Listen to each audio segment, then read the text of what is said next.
इधर सीएम को लेकर चल रही उठापटक के बीच बीजेपी विधायक किरोड़ी लाल मीणा देव दर्शन कर रही हैं। न्यूज 18 से खास बातचीत करते हुए कांग्रेस पर निशाना साधा और खुद को सीएम की रेस से अलग बताया।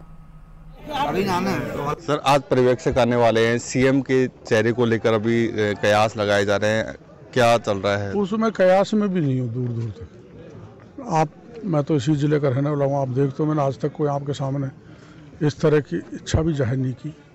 और यहाँ इसको सेंट्रल पार्लियामेंट बोर्ड और मोदी जी तय करेंगे कौन यहाँ की जिम्मेदारी को निभा सकता है। हाँ, ये बात ज़रूर है कि हमारे मुख्यमंत्री के उम्मीदवार बहुत हैं कॉम्पिटेंट। जिस किसी कॉम्पिटेंट को जिम्मेदारी देंगे उसकी अगुवाई में राजस्थान को आगे ले जाएंगे। सर, विपक्ष पे निशाने पे वो गहलोत साहब ये बोल रहे हैं कि इतने दिन हो गए अभी तक सीएम का फेस के घोषणा नहीं कर सके। गहलोत साहब को मैं ध्यान दिलाता हूँ आपके चैनल के जरिए कि जब हम पार्टी से बाहर थे और 6 विधायक हमारे जीत के गए थे, जब गहलोत साहब को सरकार बनाने में 17 दिन लग गए थे।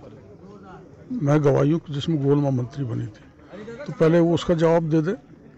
देखो, प्रधानमंत्री जी भी व्यस्त हैं, अभी संसद चल रहा था और चुनाव का समय है और बड़ा सोच समझ के निर्णय लेने का काम की दृष्टि से ये कोई विलंब नहीं है।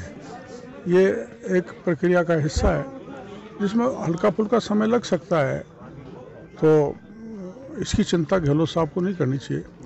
वो चिंता इस बात की करें कि आप रिपीट कह रहे थे, तो आपको राजस्थान की जनता ने इतनी बड़ी डिफीट क्यों दी है, इस पर चिंतन मनन करें तो ठीक रहेगा। सर, आप नड्डा जी से मिल गए, कई बड़े नेताओं से मिले, क्या उन्होंने पूछा कि आपकी इच्छा क्या है, या आपसे पूछा कि कौन किसको बनाए सीएम? आपसे कोई बात की उन्होंने? कई बार मैं मेरी इच्छाएं मेरी धर्मपत्नी को भी, गोलमा को भी नहीं बताता हूँ, मन में ही रखता हूँ। तो हमारे केंद्रीय नेतृत्व कौन क्या चाहता है वो खुद ही पढ़ लेता है और वो अपने आप उस हिसाब से इनाम देते रहते हैं काम करने के लिए। डिप्टी सीएम वाला फॉर्मूला लागू होगा सर? 2 डिप्टी सीएम की बात आ रही है। वो भी मैं नहीं बता सकता, वो केवल इस या तो भगवान बता सकते हैं या मोदी जी बता सकते हैं, 2 ही को पता है इस चीज़ का, बाकी किसी को भी पता नहीं। सर, पिछले चुनाव में पूरी राजस्थान में आपकी बीजेपी पार्टी पूरी तरह हार गई थी, इस बार जीती है, क्या कारण मानते हो कि पूरी राजस्थान ने पहले भाजपा को सत्ता से बाहर किया और इस बार वापस सत्ता में लेके आए, क्या कारण? भाई, पहले तो कारण ये हो गया, समीकरण बिगड़ गए थे। जाट, मीणा, एससी, दलित, माली सब एक हो गए थे। अब के बार हम 5 साल तक मेहनत करते रहे सड़क पर खड़े होकर और उसमें पूरी सेंधमारी की है और वो सारे वोट आपको भारतीय जनता पार्टी के मिले हैं। हमारा ये इलाका चर्चा में नहीं रहता, कई बार कह देते हैं फलाने एरिया ने